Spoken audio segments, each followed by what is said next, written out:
Bismillahirrahmanirrahim. Assalamualaikum warahmatullahi wabarakatuh. Alhamdulillahi rabbil alamin.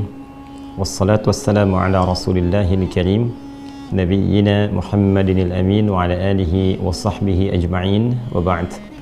Saudara-saudariku dimanapun Anda berada, semoga kita semua senantiasa dianugerahi kesehatan paripurna yang menjadikan kita mampu meningkatkan ibadah dan ketakwaan pada Allah Subhanahu wa Ta'ala. Semoga seluruh aktivitas kita sampai detik ini dirahmati dan diridhai oleh Allah Subhanahu wa Ta'ala. Teman-teman, seperti diketahui bahwa Ramadan semakin mendekat. Dalam hitungan hari, bulan mulia ini yang tentunya dipenuhi dengan berbagai keistimewaan akan kita hadapi bersama dan membutuhkan persiapan-persiapan paripurna seperti yang banyak telah kita pelajari.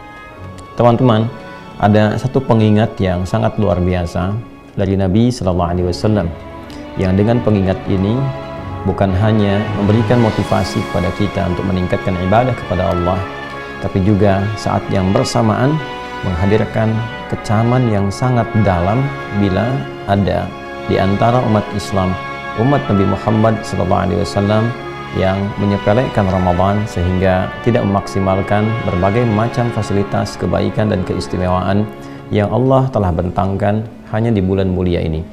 Hadis dimaksud diriwayatkan oleh Al-Imam At-Tirmidzi diantaranya dalam kitab Sunan beliau nomor hadis 3545 yang tersambung sanadnya kepada sahabat mulia Abu Hurairah radhiyallahu taala anhu dari Nabi sallallahu alaihi wasallam.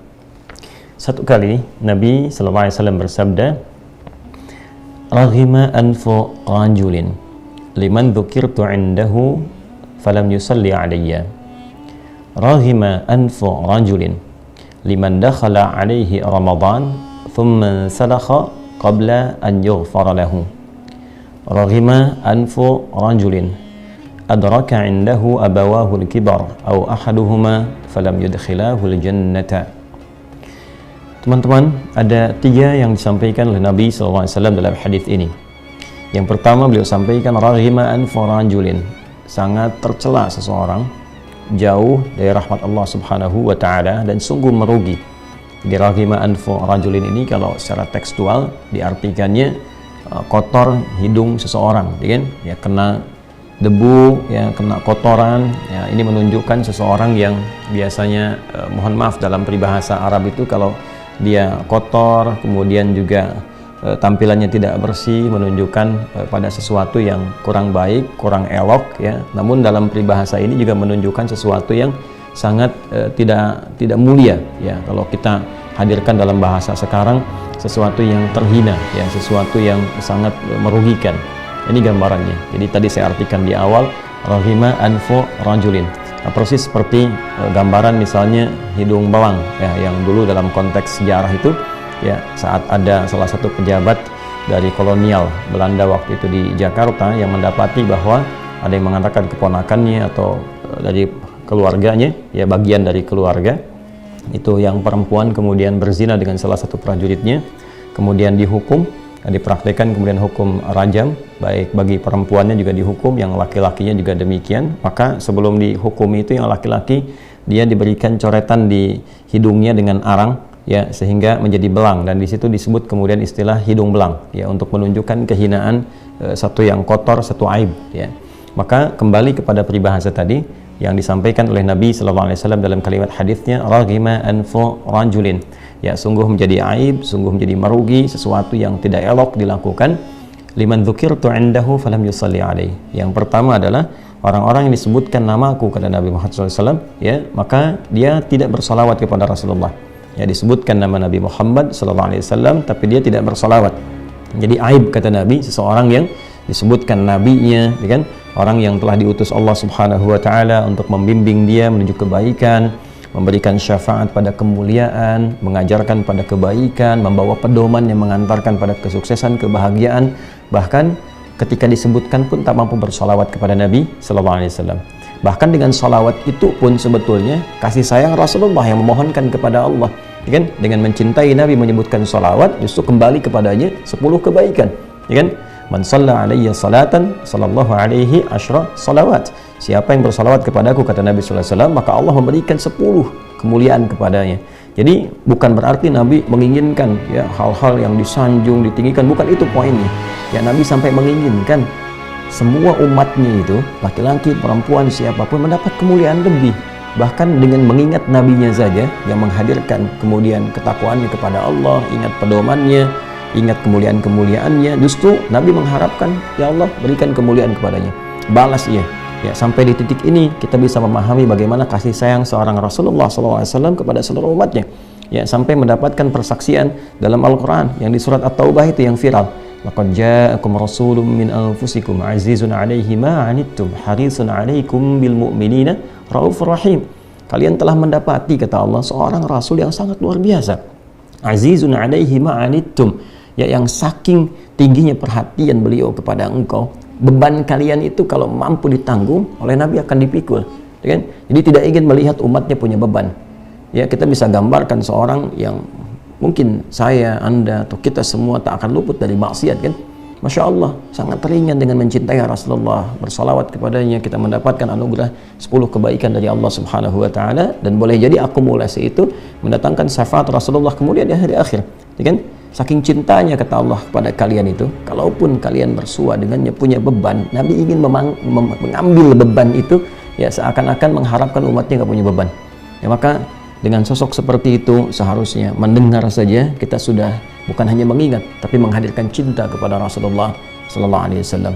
Ya, jangan bandingkan dengan Rasulullah lah. Anda saja kalau misalnya mencintai satu sosok atau menyayangi public figure tertentu misalnya, itu kan senang, mendoakan dan sebagainya. Bukankah ketika disebut namanya ada kesenangan, ada kebahagiaan? Nah, ini Rasulullah yang nggak bisa dibandingkan dengan manusia manapun, kan?